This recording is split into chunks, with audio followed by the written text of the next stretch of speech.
जब सूरज उगता है तो भी आकाश लाल हो जाता है, और जब सूरज डूबता है तो भी आकाश लाल हो जाया करता है। सुबह प्रातःकाल पक्षियों का कलरव सुनाई देता है तो सांझ भी कलरव सुनाई देता है।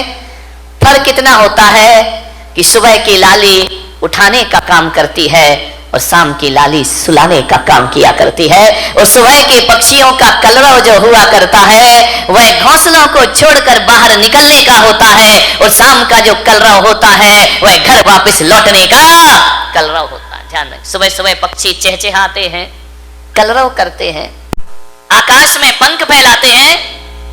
ऐसा लगता है सुबह सुबह उन्हें देखो कि जैसे बड़े महोत्सव में शामिल होने के लिए जा रहे हो।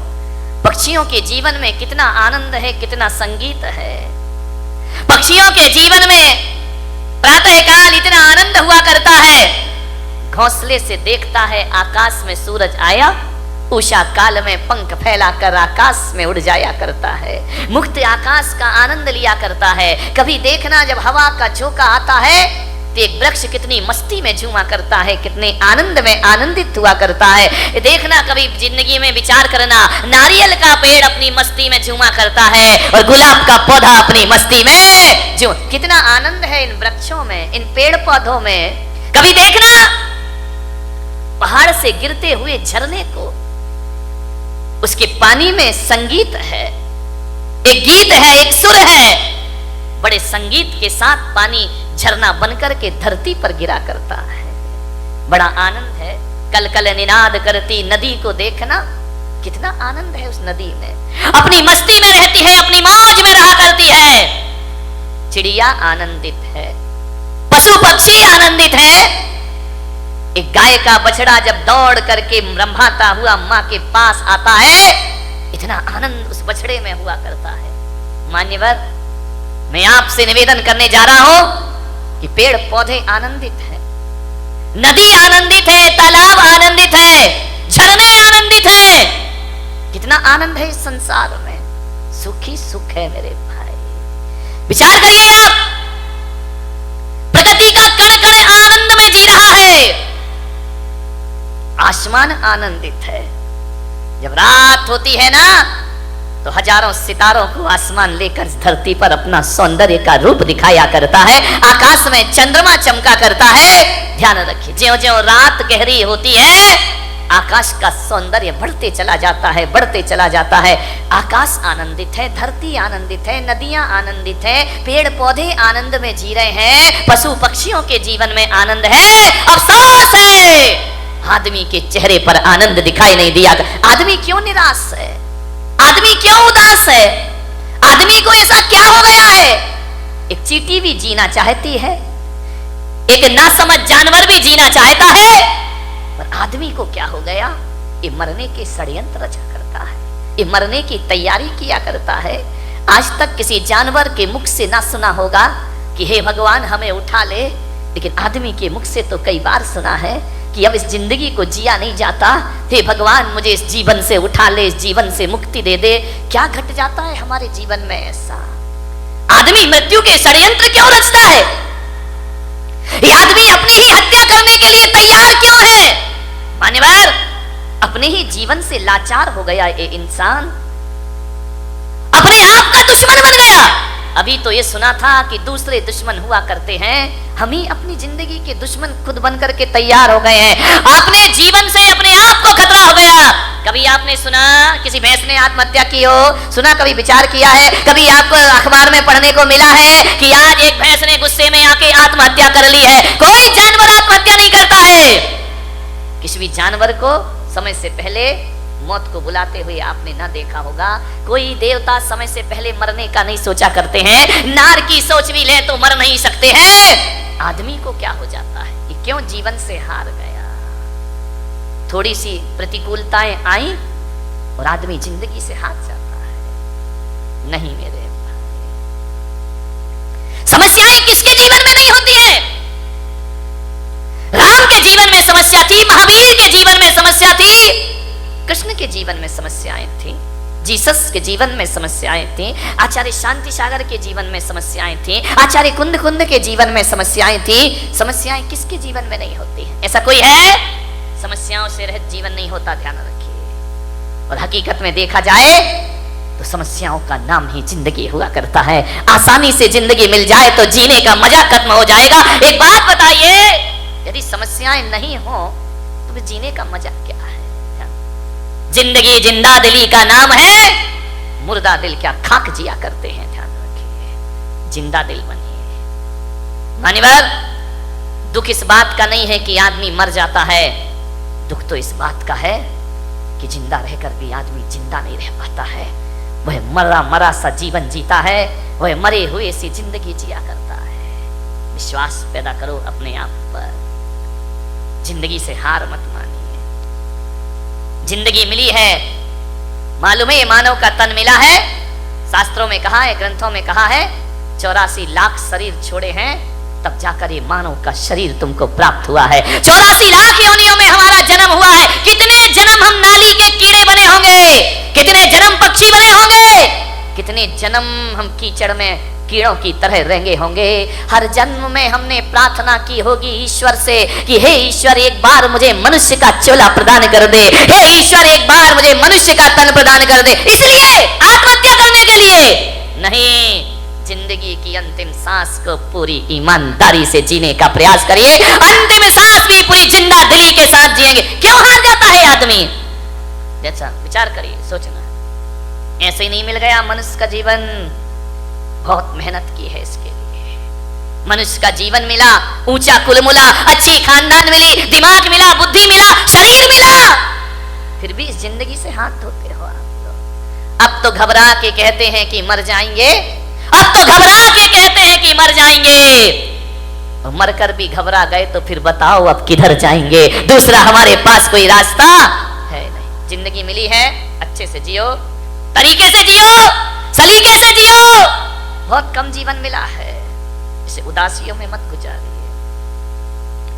जिंदगी भीख में नहीं मिलती, जिंदगी बढ़ के छीनी जाती है। जिंदगी भीख में नहीं मिलती, जिंदगी बढ़ के छीनी जाती है।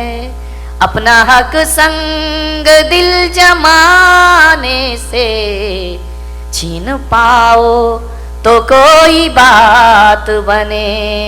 सर झुकाने से कुछ नहीं होगा, सर उठाओ तो कोई बात बने।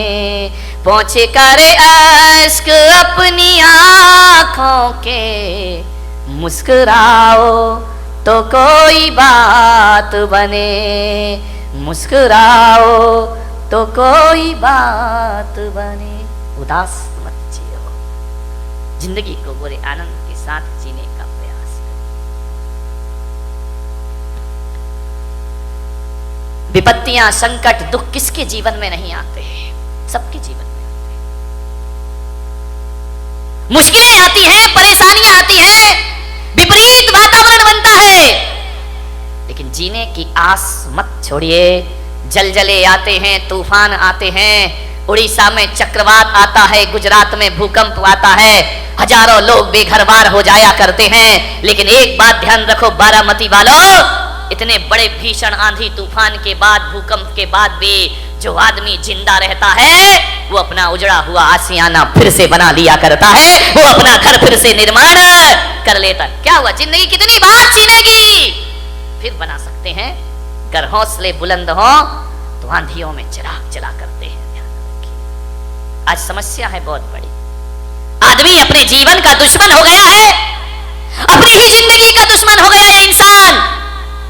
शहरों में बड़े बड़े व्यापारी आत्महत्या कर रहे हैं, महानगरों में व्यापारी आत्महत्या कर रहे हैं, गांव में किसान आत्महत्या कर रहा है, घरों में किशोर आत्महत्या कर रहे हैं, महिलाएं आत्महत्या कर रही हैं। थोड़ा सा निराशा हुई, थोड़ा सा मन का नहीं हुआ, थोड़ा सा प्रतिकूल वातावरण हुआ और आदमी मरने को तैयार है। और एक बात बताओ, बारामती के लोगों से मेरा निवेदन है, इस पंडाल में ऐसा कोई व्यक्ति बैठा है जिसने आज तक आत्महत्या का विचार ना किया हो? है कोई महान आत्मा? मैं दर्शन करना चाहता हूं। एक बार भी पूरी जिंदगी में मरने का विचार नहीं। महिलाओं तुम्हारी तो जय हो पंचम काल की, ये तो इतनी बार मरती हैं लेकिन एक बार भी नहीं मरती है। विचार करिए, सोचना है आपको। एक बात पर आदमी मरने का सोच लेता है। ऐसा कोई नहीं होगा इस दुनिया में जिसने अपने पूरे जीवन में एक बार मरने का ख्याल भी ना लाया हो। मर नहीं सका वो बात अलग है, लेकिन मरने का ख्याल तो सबके भीतर आ जाता है। थोड़ा सा मन का नहीं हुआ मैं महिलाओं का तो इनके दो ही हथियार हैं, ध्यान रखना। या मैं मायके चली जाऊंगी या फिर मैं मर जाऊंगी, आत्महत्या कर लूंगी, सुसाइड कर लूंगी, मैं नहीं जीऊंगी, टलना नहीं इस जिंदगी से। महिलाओं से मैं बात बात पे आत्महत्या के विचार मत बनाइए, मरने के विचार मत बनाइए, ध्यान रखिए, विचार करिए आप। बहुत अशुभ विचार है। भगवान महावीर कहते हैं कि मरने के विचार भाव हिंसा कहलाया करती है, और भाव हिंसा को द्रव्य हिंसा से भी बड़ा पाप माना जाता है। अरे देही हिंसा उतनी खतरनाक नहीं होती है जितनी वैचारिक हत्या, दूसरों की हत्या करना भगवान महावीर ने पाप कहा है। एक इंद्रिय जीव को भी मारना भगवान महावीर ने पाप कहा है। अरे एक बात याद रखना, मेरे महावीर कहा करते हैं, अरे दूसरों की हत्या करना पाप है, लेकिन अपने आप की हत्या करना महापाप हुआ करता है। इससे बड़ा दूसरा कोई पाप, दूसरों की हत्या करना तो पाप ही है, अपनी करना महापाप हुआ करता है। इसलिए भगवान महावीर ने एक प्यारा सा सूत्र दिया है। भगवान महावीर ने 4 शब्द इस इंसान को दिए हैं। अरे वो 4 शब्द नहीं, 4 वेद हुआ करते हैं, वो 4 आर्य सत्य हुआ करते हैं, वो महावीर के 4 शब्द। ध्यान रखना, इनसे बड़ा ना कोई आगम होता है, ना शास्त्र होता है, ना पुराण होता है। महावीर ने इस दुनिया को केवल 4 शब्द दिए हैं। महावीर ने इतना ही कहा है, इस मानव जीवन को सफल करना है तो 4 सत्य में जियो। वो 4 सत्य है, वो 4 वेद है, वो चारों धाम की यात्रा है। वो 4 शब्द इस धरती को दिए, जियो और जीने दो। इससे बड़ा कोई धर्म ग्रंथ नहीं हुआ करता है, इससे बड़ा कोई शास्त्र नहीं हुआ करता है, इससे बड़ा कोई आगम नहीं हुआ करता है। न वेद है, न पुराण है, न कुरान है। 4 शब्द में उन्होंने अपनी पूरी देशना को समाहित कर दिया। 4 शब्द में पूरे दर्शन को रख दिया भगवान महावीर ने। ऐसे दार्शनिक हुए, उन्हें ज्यादा बोलने की जरूरत नहीं पड़ी। भगवान महावीर से पूछा गया कि आप बताइए एक सेंटेंस में धर्म का सार क्या है, तो महावीर ने कहा जियो और जीने दो। सारी दुनिया समा गई इसमें, सारे ग्रंथ समा गए इसमें। ध्यान रखना, 11 अंग 14 पूर्व का सार समाया है। ये इतना साधारण अक्षर नहीं है, इतने साधारण शब्द नहीं है कि बैनरों पर लिखवा दिए जाएं, वो हमारी इतिश्री हो जाए। ध्यान रखिए, जियो और जीने दो। भगवान महावीर ने सबसे पहले कहा है जियो, ध्यान रखना, उसके बाद जीने दो। मैंने कहा ऐसा क्यों कहा है, स्वार्थी क्यों बना दिया कि पहले खुद जियो फिर दूसरों को जीने दो। तो महावीर ने कहा ये स्वार्थ नहीं, ये परमार्थ हुआ करता है। अरे जो आदमी खुद जीना नहीं जानता है वो दूसरों को जीवन दान कहां से दे सकता है। पहले खुद जियो, कैसे जीना है। जब खुद ही नहीं जियोगे तो जीने दो कहां से आ जाएगा जीवन में। ध्यान रखिए।